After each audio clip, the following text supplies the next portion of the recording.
All right, we are recording. Hello, everybody. Thank you for taking some time out of your day to learn a little bit more about private lending.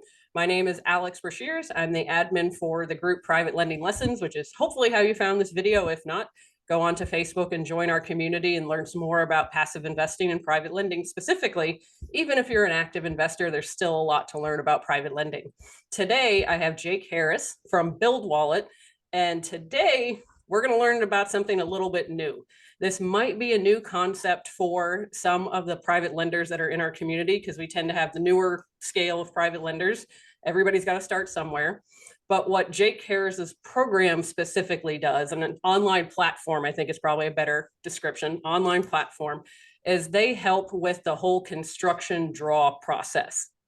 If you're not familiar with what that is if you are lending on a property that requires some level of renovations, we'll just say $50,000 worth of renovations. Traditionally, a lot of private lenders are not going to give that borrower $50,000 at closing and say, please spend it responsibly on this property. They're actually going to hold that back in escrow in some capacity and then kind of dish it out as the borrower is requesting the funds, usually in refund of money they've already spent. That whole process, that construction draw monitoring or management process, traditionally can be very time consuming, a little bit paper cumbersome. They're sending checks, authorizing things, reviewing stuff.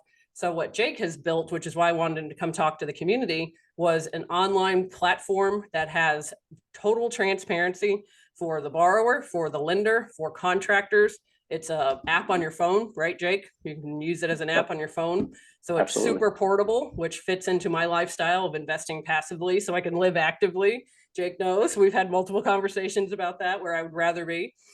So this is where that particular technology fits into the private lending space, is it can streamline that whole construction draw process for you. And that's why I thought this would be a great fit to come talk to private lending group, because some people are like, well, this is all about construction. What does it have to do with lenders? This is what it has to do with lenders. So I will take a break from chatting. I will let Jake take it away and explain a little bit more about the process and what BuildWallet actually does and what it is. Perfect. Well, thank you so much for that introduction. Thank you for allowing me to be here. I'm really excited, probably a little nervous, so if you'll forgive me for any ums and ahs, but no, this is really an important topic, and I think that the time is finally, the technology is finally advanced to the point where we can take advantage of it and actually start to use it to replace ourselves, to provide some rails and some framework, and actually allow us to help us. Because I've been kind of annoyed with technology for a while, because I feel like with technology today, you have to tell it what you're going to do, you have to go do it, then you have to go tell it what you did. That's ridiculously duplicative, and I think that there's an opportunity. So I'm finally happy to say that the technology is caught up to the point where we can actually get into it and actually have it do stuff for us and do it. So as you said, we're trying to make an opportunity to replace ourselves and use technology for our advantage. So I've got a presentation, and then we're going to get into a demo. So let me share my screen, and here we go. All right. BuildWallet, planned fund approved to pay. It is a project wallet and payment platform. So with your permission, I'm going to go ahead and get this kicked off. So today's presentation, I propose in the following order. I'm a very systemized guy, as you can already tell. I want to give you the quick origin story. I want to give you the platform overview in two specific distinct aspects: the payment platform and then the project wallet. I want to talk about the vision of where I see this going in the future, not just our platform, but the whole industry, and really talk about how that's going to go. I'm going to give a demonstration of the actual platform, including some different aspects, and then get into some Q&A. So with your permission, we'll get started. So the origin story. So I am, from 2008 forward, I was a commercial hotel renovation contractor. So very sophisticated. I worked with Omni and I worked with Marriott, and I renovated over 100 hotels in 33 different states. So lots of hotels, lots of moving pieces, lots of people moving. My largest project was up in the millions, and it had over 100 people reporting every day.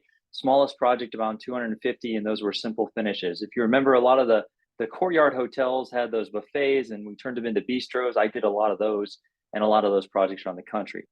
So I was very in love with process, procedure, sophistication. Like, time is money. when you're dealing in hotel business, right? Just like any other investment, but especially in hotels, they want those rooms back. They want that lobby clear because they've got people coming in, and we work 7 days a week to really clear this out. So I really got trial by fire in that kind of opportunity. Around 2018, my friend and I that were working in the business sat there and said, you know what would be nice if we slept in our beds once in a while and got to see our kids. Let's think about changing this up a little bit. And I said, you know what, that's a great point. I'm really not seeing the return. I'm not seeing any kind of exit strategy for the future. At that point, residential was going gangbusters, fix and flip, and the residential investment market. And I was like, that's a good idea. I knew friends that had rental properties, and that looked like a good exit strategy to become a landlord and to get into the fix and flip market. So I said, let's pull off the road a little bit. Let's apply some resources to residential. And we were in Raleigh, Durham, which is an amazing market. And if you know anything about this town, so everything was built in the early 1900s, all the downtown. So everybody was tearing down the old boxes and putting up the new ones. And we were having a great time. So we really did that. But what I recognized quickly was there wasn't a whole lot of sophistication to this market. There wasn't a whole lot of systemization, processes, procedures. I was a process guy. I lived by Microsoft Project in the hotel business. Like everything was lined out down to a T. And I went, wait, where's the cheat sheet? Like, where's the list? How does this work? So what I started doing, and I keep them all over the place, I use 3x5 index cards, and I started writing down every single item that I had to do on the project. And then I put them in order, and I grabbed a big table at a restaurant, and I have pictures of this. And my friend and I would sit around and we would literally organize the items in sequential order and be like, all right, well, does this go first? Does that go first? Whatever the case was. And we started making a master platform, a master process for the work. And I sat there, I was like, great, now that I have my process broken down, I need to figure out the other part of this monster, which is cash flow. And I said, I really need to figure out how, because in commercial, you can wait 60 to 90 days to get paid. You have to do invoices, so you plan everything out. So if I knew what was coming and I knew when I could pay for it, I kind of had a cross T that I could identify my cash flow. I wanted the same thing for residential. And working with investors, I found myself and I was like, wow, there's a whole lot of assumptions that go into this cash flow process, both from the investor side and the subcontractor side and the supplier side. There's not as many terms as there are in the commercial space. There's, pretty much everybody wants to get paid instantly. And I said, I've really got to figure this out. I've really got to get this on lock. Otherwise, there's going to be some issues. So I pulled forward an old trick that I used in the commercial business when I did a project over in Utah. And it was a hotel renovation at the base of a mountain. And I didn't know the owner, and the owner didn't know me. And I sat there and I said, look, here's what we're going to do. I'm going to create a checking account just for this project. You're going to fund the checking account. I'm going to spend money out of the checking account. And every dollar in that checking account is only going to go for your project. And that allows us to stay friends, right? You're going to be the funder. You're going to be the financier. I'm going to be the contractor. There's too many moving parts and pieces. I don't need the stress of the funding on my head as well. When I pulled that forward into the residential market, well, I kept opening up more and more checkbooks. And here they are. I keep them around as a reminder of how many checkbooks I was carrying at the time. At the time, I got up to 7. I had 7 different checkbooks for the 11 projects that I was working on. A couple of them were cross project. But it was very interesting. And what I realized was that these project wallets, as I called them, right? Project accounts, project wallets, were an amazing psychological event, because money is emotional, and you can't fix emotions with just straight technology. You have to engage psychology. And what I recognized was I became mature as a contractor. I became mature as an investor because my funds were isolated. They were separated and isolated in these accounts. I never touched them. I never thought about commingling. I was very, very descriptive when I put together my budgets. I knew my amounts. I knew my it was a maturity. It was a product, right, that forced me to get a better process. And I love that about these about these wallets. I was like, I love the fact that I have all my money here. Now, my accountant hated me because I would bring 7 different checkbooks. Okay, no, just understand that was a pain. But realistically, the opportunity was, it was an amazing experience to get a psychological event out of a banking account.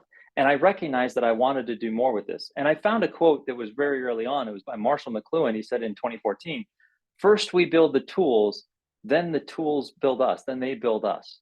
And if you've ever had this experience, if you haven't, I can't really explain it, but if you've ever worked with something and watched it change your perception or change your execution, change your style, it's an amazing thing and you want more of it. So what I recognized was there was an opportunity, an industry opportunity to give my little checkbooks to the industry, to give them a turnkey opportunity, to give a BuildWallet for the projects, right? And that was a great name and the URL was available, so I snatched it up, right? But that was really the advent. So that's the origin story. So imagine me, Jake was running around with a bunch of checkbooks in his backpack, writing checks for each different account, each different debit card on the back of the tailgate.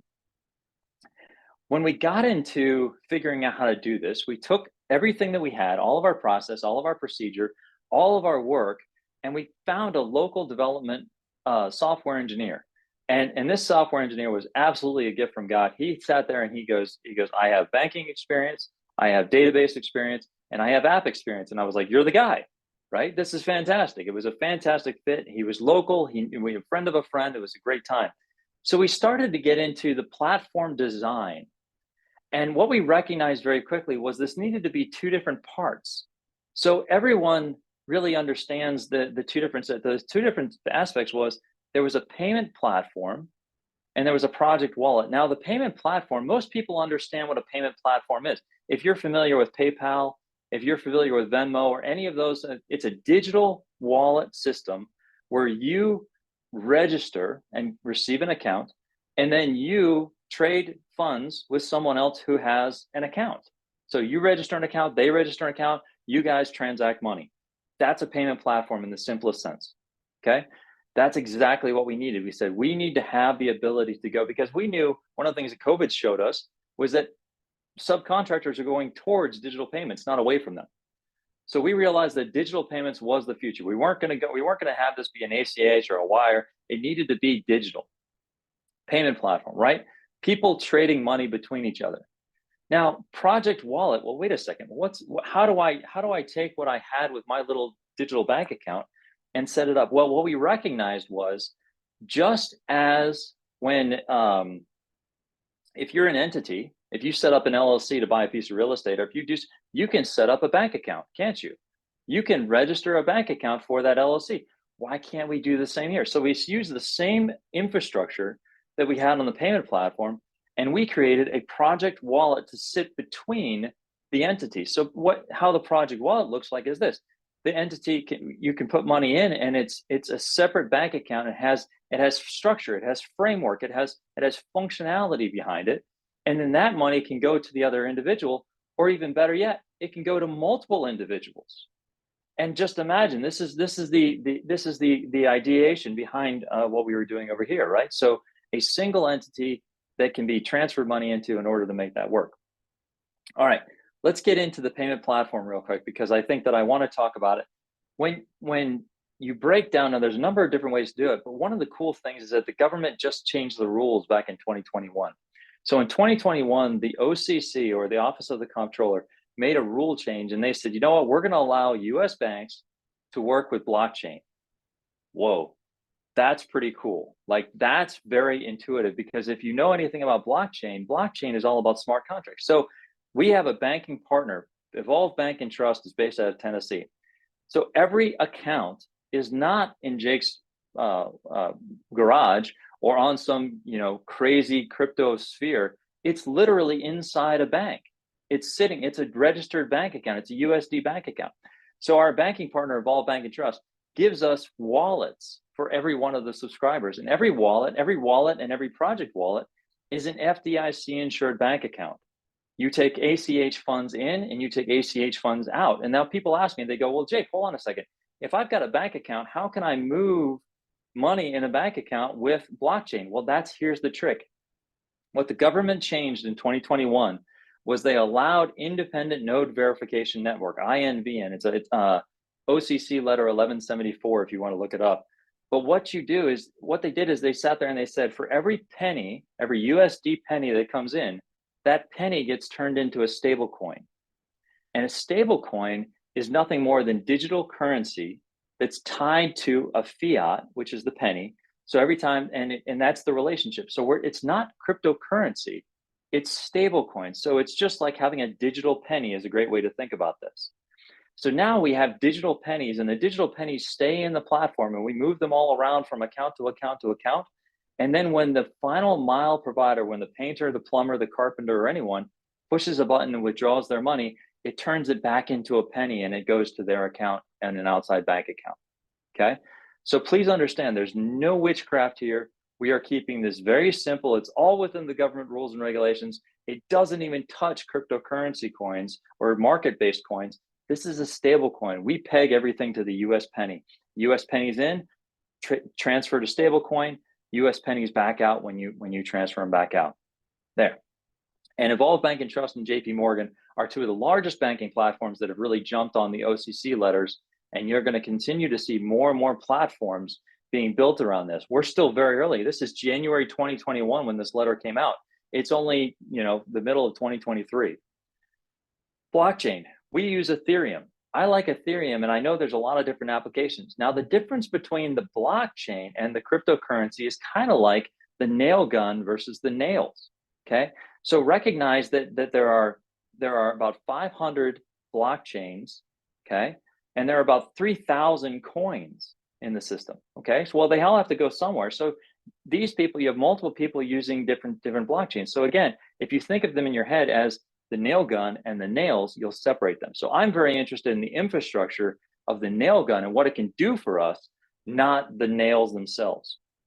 So we partnered up with Ethereum. We like Ethereum. Reason why? I have a 12-second cycle time.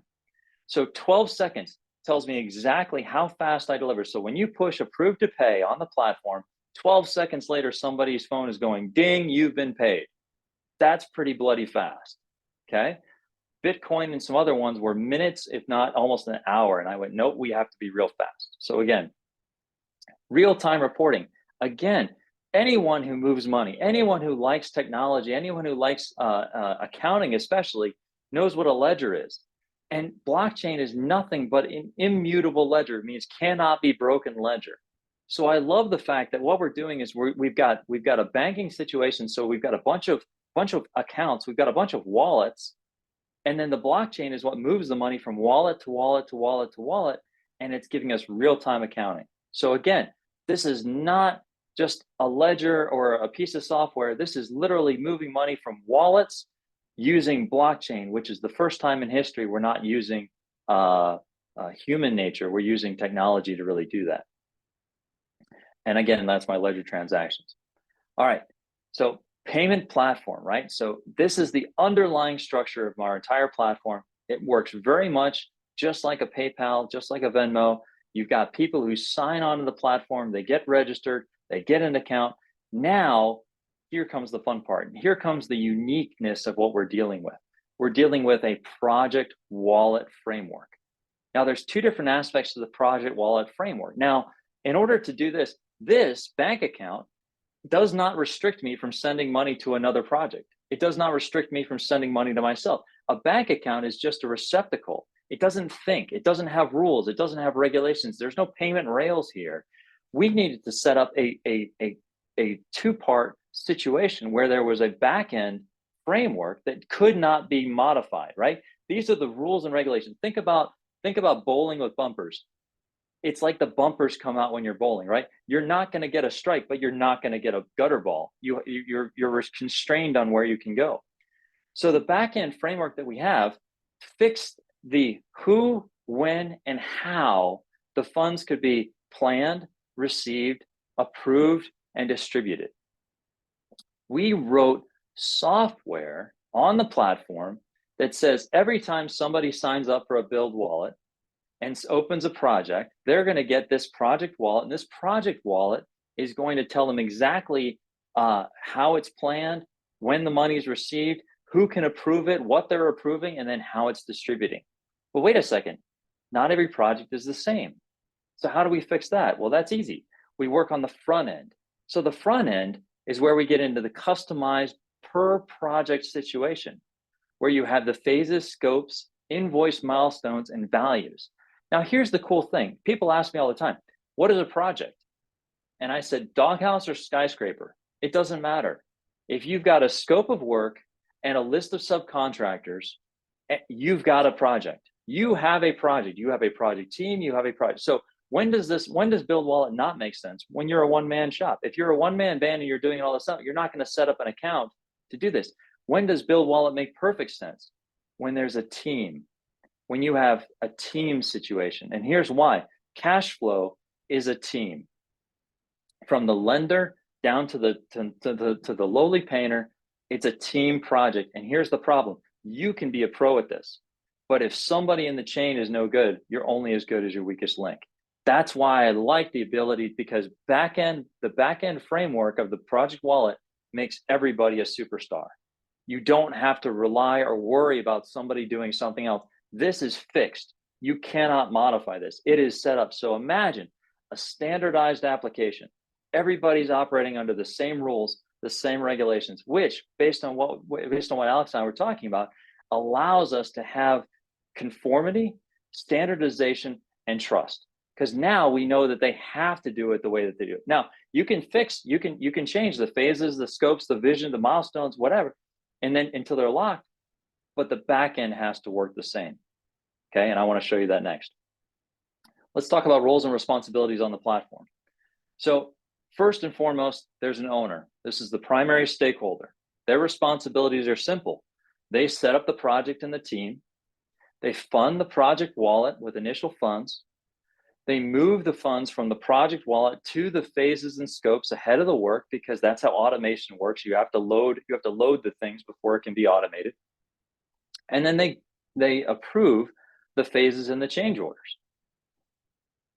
Next, we have a lender. A lender is not required for the platform, but we do have a spot for them, right? Because you can be an owner and you can self-fund your own job. But if you want to have a lender, well, a lender is a financial stakeholder, and that's the majority of the group that we're talking to here today.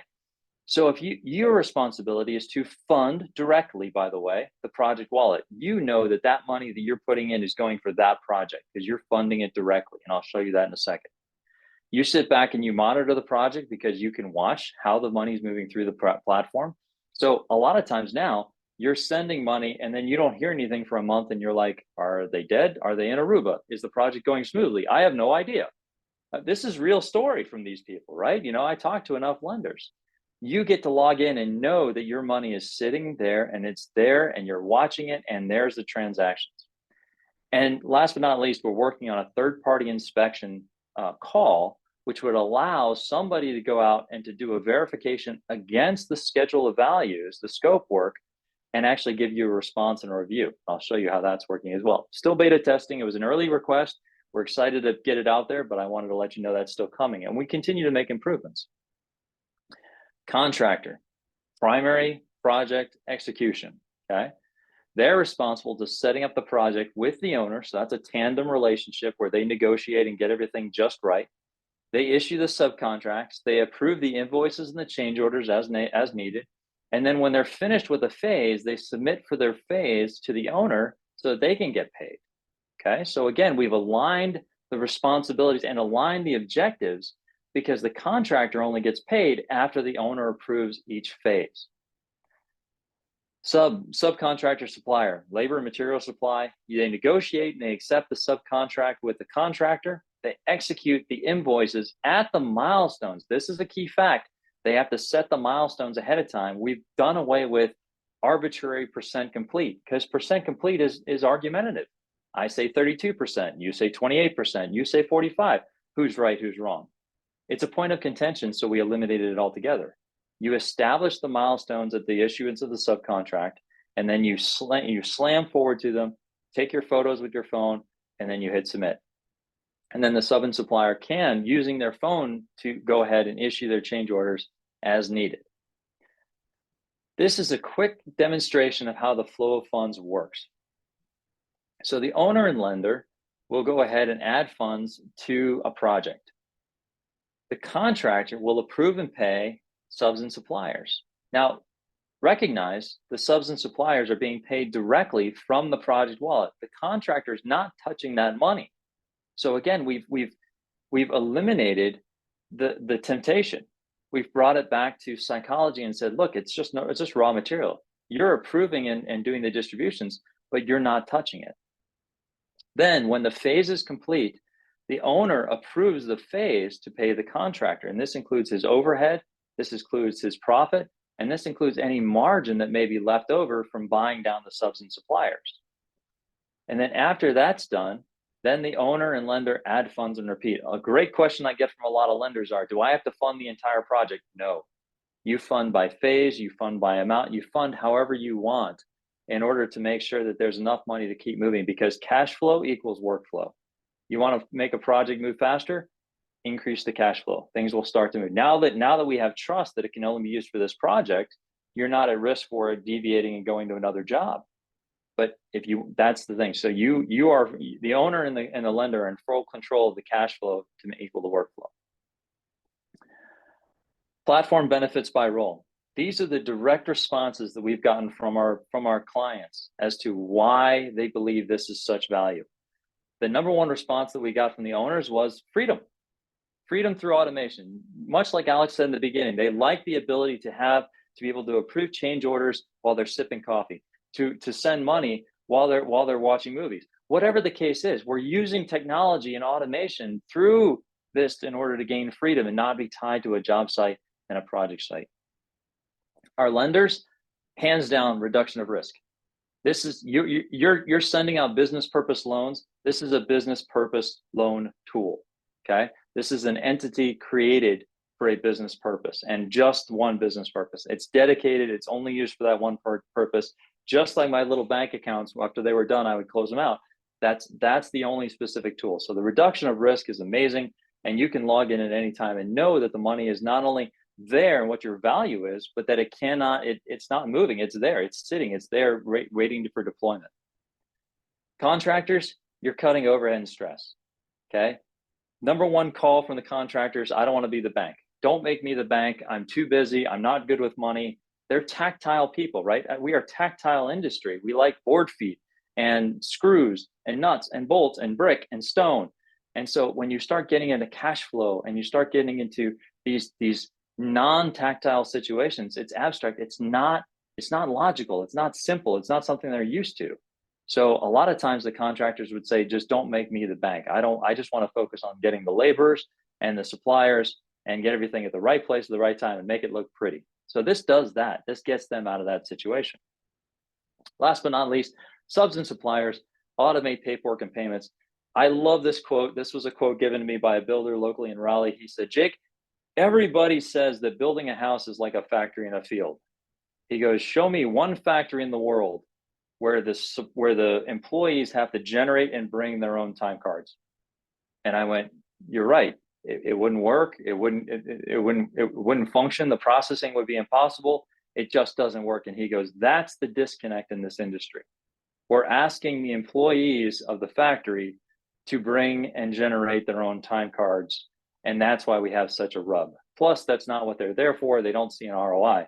So we got into the psychology and really sat there and said, if we can automate the payments, if we can have everyone, and that's the other thing, we had to wait for advancements so everyone had a smartphone. They may not have shoes that don't have holes, but they darn well have a smartphone. And so these guys all have those. So once we had the fact that we had smartphones in everybody's hand, we sat there and said, okay, here's what we're going to do. We're going to not only generate and automate the paperwork, but we're also going to automate the payments. So these guys, their phone's going to go off and it's going to go ding, you've been paid. The opportunity is that when you increase, if you know anything about psychology in that habit loop, the closer you can make the trigger, the action, and the reward, the faster they're going to work in that cycle. So the trigger, hey, I met my milestone. The action, I submit my invoice. The reward, 12 seconds after approval, my phone goes ding, you've been paid. How fast do you think you're going to recognize the fact that when you tell a subcontractor, hey, this is how you get paid, they're going to pay attention? And I want to talk about the future. I want to talk about 3 generations here, okay? Generation number 1, everything's paper. Checks, everything's plans, everything's just absolutely just paper, everything, right? Now we've kind of gotten away from that, but there are a couple people holding on, but I just want to recognize the fact that everything was paper. 2, is 2.0 is what I call cloud software. It's a digital twin. It's just like we talked about in the beginning. I have to tell it what I'm going to do. I have to go do it. And then I have to tell it what I did and modify whatever was happening, right? You're creating a digital twin in the reality, right? So you have your bank account, you have a digital twin on your software. You have the job site, you have a digital twin in the application. These are all a bunch of digital twins. And the problem with the digital twin is that it's out of date until you reconcile it, and then it's only accurate for minutes, right? You have to go back and reconcile, you have to update, you have to push the button, you have to push. Here's where I think we're going. I think we're going to a situation of a 3.0 platform. I think a 3.0 platform allows you to have live platforms with smart contracts. Why live platforms? Because it's accurate all the time. When a transaction happens in BuildWallet, the transaction happens. You can't go backwards, you can't go forwards. It happened, right?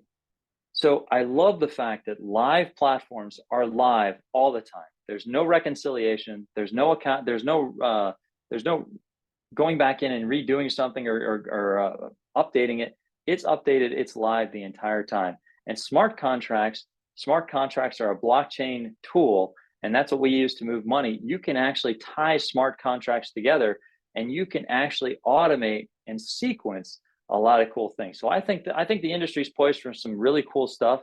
But if we really get on the idea of using platforms and tying smart contracts, just like Alex continues to preach, she wants to automate as much as she can so that she has confidence that things are being done, and she wants to remove herself to a passive position so she can go have an active lifestyle. I second that 100%. And I think the opportunity is that if we start looking at platforms and smart contracts, which if you understand are little tiny programs that can run independently of anyone, that's really cool. That means computers and technology are working for us, not against us. Okay. So with that, I'm going to go ahead and get into a quick demo, and let me see if we can do this. So one of the things you'll notice about the platform is that it's simple. I love the fact that it's simple. A lot of platforms are extensions of Excel. We realized that we couldn't do that. We needed to make it super simple, because in order to have the greatest efficiency, the greatest efficacy, and the greatest reach, we had to make it simple. People who weren't used to working in spreadsheets all day long. So the first thing you'll notice over here is that every platform has an account wallet. So this is my demonstration lender, and my demonstration lender has an account wallet. Just like we talked about, just like Venmo and PayPal, this is their money. This is that money they can bring in and bring out. It's connected to a bank account, and so I can pull money in, and let's say I'll bring in $20,000. This is an ACH account in from their money. Now you're bringing money from your external bank account into the bank account. I'll go ahead and do this while we're working. But what I'll notice here, and then here's the recent activity, right back to that ledger. So I want to show you a project. 123 Annie Street. I have information on the owner, just simple information that they have here. Here's the property information file. If there's a before rehab count or an after rehab count, number of days. And then down here, there's the BuildWallet. Now, as the lender, right, and this is kind of cool, as the lender, I can see exactly what's in the BuildWallet, and I can see the transactions. I can start to watch the money move through. I can see when the project fee was paid, when the funding was escrow, how things are moving through. So back to that digital ledger, it starts to read like a financial book, right? You can literally track everything that was done and everything that was moved, which is an amazing opportunity. You get to see what the owner put in, what the lender put in. So it's a real-time book, financial transaction ledger, and it keeps the whole thing down. And we can add funds directly from here if we wanted to. Now down here, we have the prime contract and then the project photos. Prime contract is basically the list of items, and you can see the quantities, you can see the units, you can see the values, and you can see them all moving through. But what I like about this is that you get to see 3 different columns. Number 1, the budget. Number 2, what's been escrowed, right? What's been deployed and funded, and then what's been completed, what's actually been paid out to those subcontractors. So again, you can see that budget was 1,900. We're set up for success with 1,900, and we've completed 1,200. And that's really the key value, is that this is money that's sitting in here. Now, I will say that I've done a couple too many demos, and there's no reason why I would overfund this wallet, but you understand that that's the thing. So at the end of the project, that brings up a good point.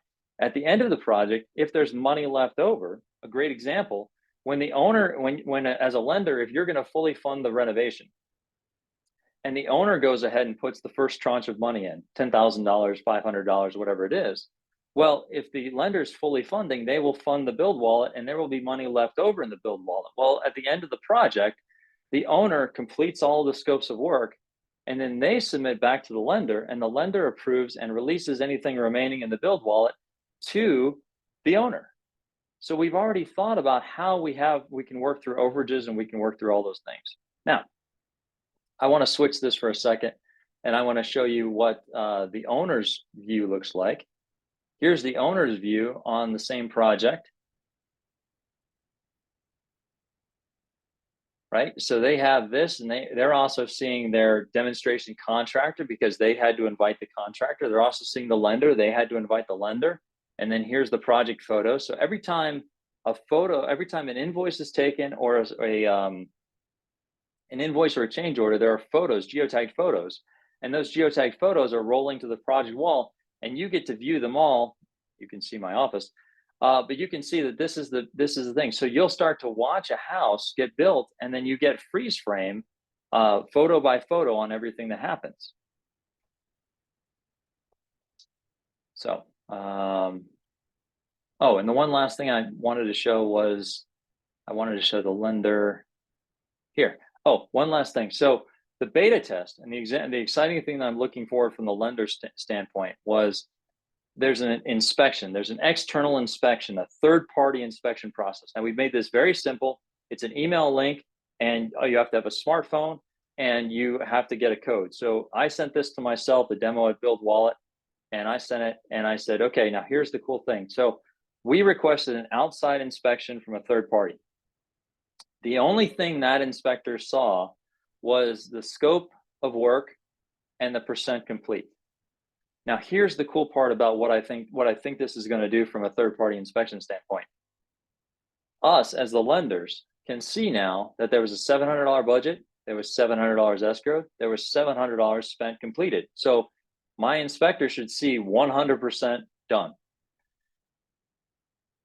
Since all they did was fill in the inspection complete process, if these don't match up, that's going to raise a red flag. If they're all the same, then you're going to green light, and then you're even more confident that you have a budget, you have a distribution, and you have a third-party review on a percent complete status.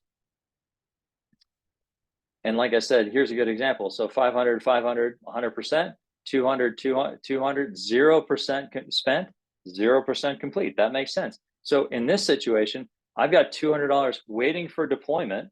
Maybe the contractor's working with the subcontractor's currently in process. He's moving toward that milestone, but it's not been spent or complete. Therefore, the spent complete inspectors represent 0. So this is a beta example of what we did that I think will further justify and assist the smaller lenders who don't have those big deployment programs, that you can just sit there and order up an inspection and go, hey, go out there and you can start adding photos and doing different things with that. All right, that ran longer than I wanted to. So I guess I want to stop and ask if there's any questions, or if I can show anything else, and where else I can educate and elevate. Thank you for that, Jake. We did have one question. Sivo is asking, are there any customizations or add-ons needed for the state of California? No, not to my knowledge. All right. We do have California projects. I don't think there's anything. And then the question I had is, who creates the various phases? Since you mentioned the borrower, which is going to be the owner, is going in and inviting all these people. Are they the ones kind of laying out these scopes of work in these phases? So this is another example of 456 any street project. So the owner has the option to create as much or as little as they want, and then they're going to send it to the contractor, and the contractor, here's my contractor view. So up in the top left-hand corner. So I'm showing you 3 different views. Sorry for the whiplash. So we've got a lender, an owner, and a contractor view. So in my new invitations as a contractor, I'm able to see this invitation I can poke around, I can see what they're proposing, I can see what's going on. And then as a contractor, they go ahead and they can either make a bid or reject the project right here. So it's an actionable request. If I go ahead and click make a bid, this bid is now open for modification. So if I wanted to come in here and say, demo existing doghouse, $100, actually it's going to be $150. Oops. There. So I'm modifying, much like you would an Excel spreadsheet that you're sharing over a Google Links or a Google Drive links. You're modifying the file. And then when I'm finished with this, and I sit there and go, haul debris to dump, now I'll do that for free. So we're going to delete that. So, and then I can go in and I can modify this as the contractor. And then when I'm ready to submit, I will submit for approval. And that says, are you sure you can't make any more changes? Say, yep, I'm ready. So submitted for the owner, good. And I come back to the owner, and the owner gets an email and a notification that says, my contract's ready to review. I can come in here and I can sit there and say, ready to review. And then I either approve or request changes. So the contractor and the owner negotiate and kind of bat this ball back and forth over the fence until they have it just where they want it. And then when it's just where they want it, they both hit approve. They've got a digital lock on it.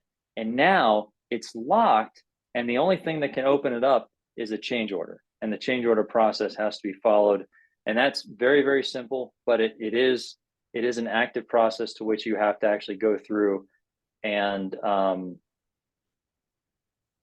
here's an example of submit phase for approval. Here, create a contract change order. I would go through this process, update a change order, pick the line item, pick the phase, add a scope, deduct a scope, all those different things. So again, once it's locked, and then you can go through the process and actually open up change orders in order to make them modifications.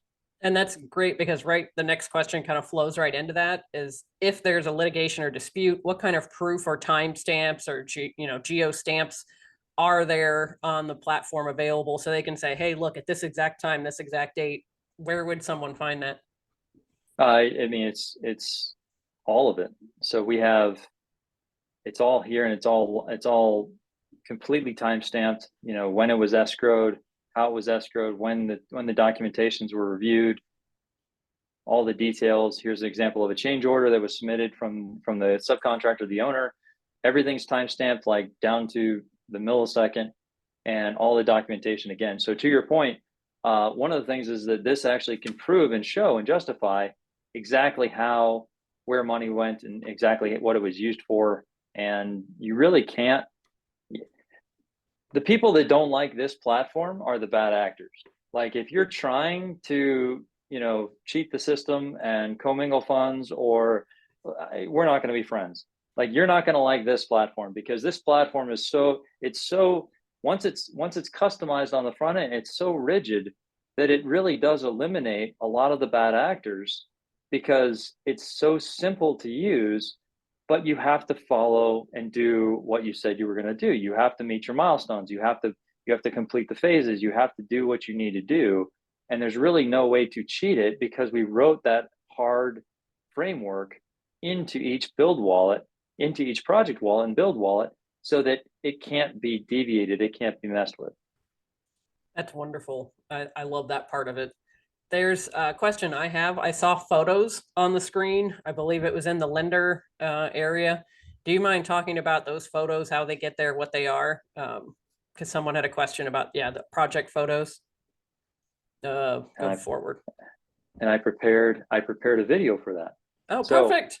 Here's, somebody told me, and I'm still very new at this, coming from construction. I'm not a tech guy, but somebody told me, they said, only give part of your presentation and then be prepared with extra parts. And I said, cool. So I actually have multiple slides on the back end of my presentation just for this situation. So let's watch how a sub would use their phone to take a photo of an invoice so that you can see exactly what the subcontractor would see. Because again, if it doesn't reach the final mile, if it's not reaching down to the bottom, it's not going to work, right? So let's see if I can make this work. You hear it? I don't hear anything. I mean, I see it moving. Oh, so right here, you've got invoicing or change order, the two options. right? We don't use percent complete. We use the pre-established payment milestones. So that's the only thing that we can do. So I'm going to click invoice, and then the subcontractor opens up his camera and he takes 3 geotagged photos that are representative of where he is on the milestone. And so it's super simple. It's very simple to do. And we don't recommend that you pay off the images, but you're also documenting in timestamp fashion that phase. And this is a great representation of what you can expect to show up when you see it. So if you're across town, you're going to go ahead and get these photos, and you're going to be like, oh, if I show up, this is what I'm expecting to see. And if you're, Alex, I know you lend nationally, you don't have to go to those job sites. Those photos that are taken are literally going to be, they're going to be sequential on the project wall. And then you're going to sit there and be able to look at those and go, oh, I see exactly where they are. There's the footers, there's the foundation wall, there's the framing, there's the roof. You can start to walk through it, and you can check on it in your bunny slippers and at whatever time at night, right? So that's the fun part, is that you've got real-time live platform where you don't have to send somebody out, or even sending somebody out and taking photos. Well, again, that's just a snapshot. This is real time, and you can start to see those photos. So this is exactly how photos get into the platform, either through invoices from the subcontractors or change orders from the subcontractors. Either way, those photos roll to the photo wall, and that photo wall is available to everybody: subcontractors, contractors, owners, and lenders.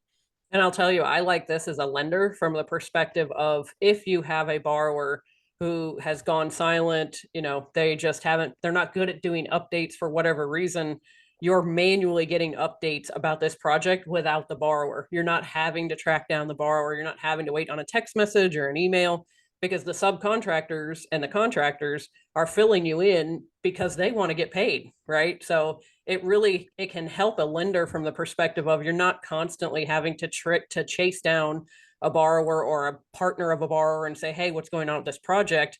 Because you have other people that are giving their input into this project, and you can see it in real time. That's the other thing I like as a lender, is I'm not constantly having to chase down one person. And if something happens to that one person, they go on a cruise, they get injured, they're just MIA for a little while, there's other people there to move the project forward, and it can be monitored as it's moving forward by the lender, which would be us. And let's be honest, subcontractors are proud of their work. They're not going to catfish photos. They're going to give you real representation.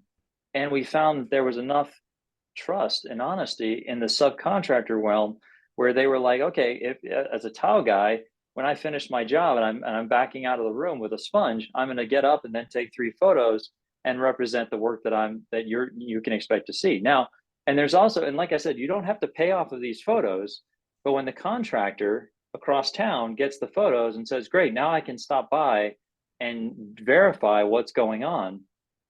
And I hope you understand this as well.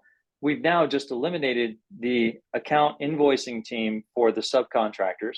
We've also eliminated the account receiving team, the account payable team for the contractor, because once the superintendent hits the approve to pay button on his phone, 12 seconds later, the subcontractor's paid.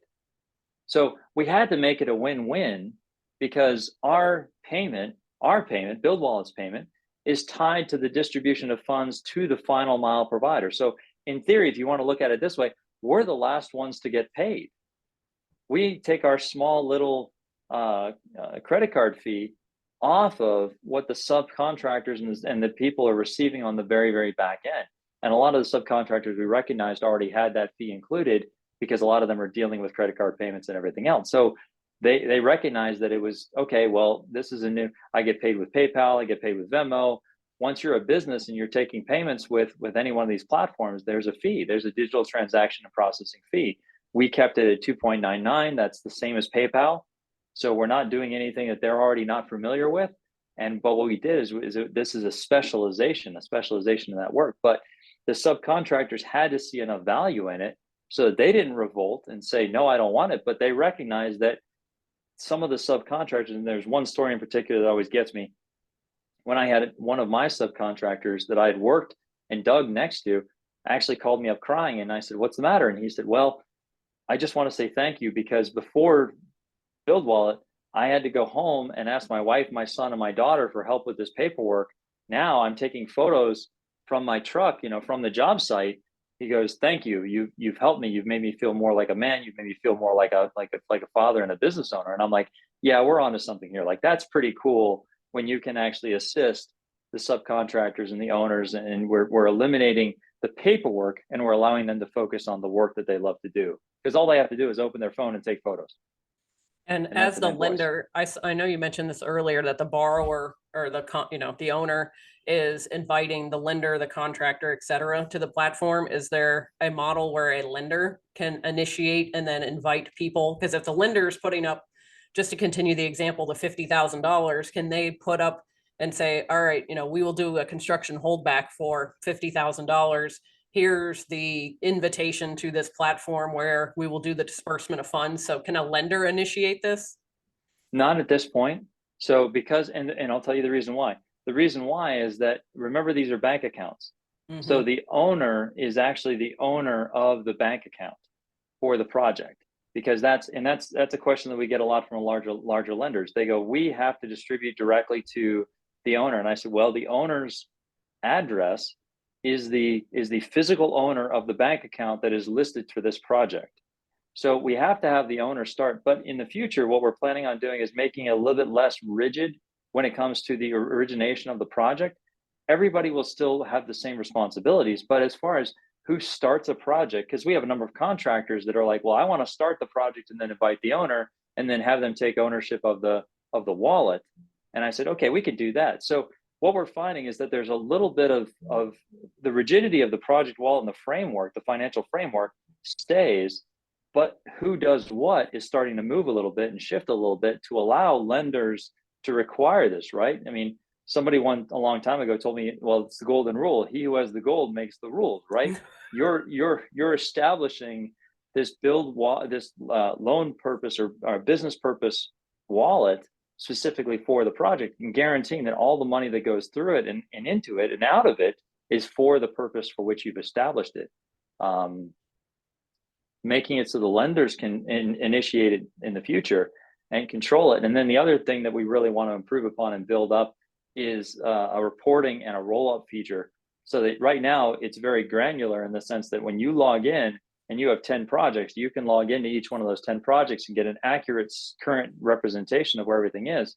But we want to roll it up as well, because now we have lenders that are looking nationally and they go, "I can't check into every project. I need to see from a portfolio standpoint. Give me, I'll assign these projects in this portfolio and these projects in this portfolio. How can I start to do that?" So this is still very early. This is still very new. Like I said, technology wise, it was only even made available in January 2021.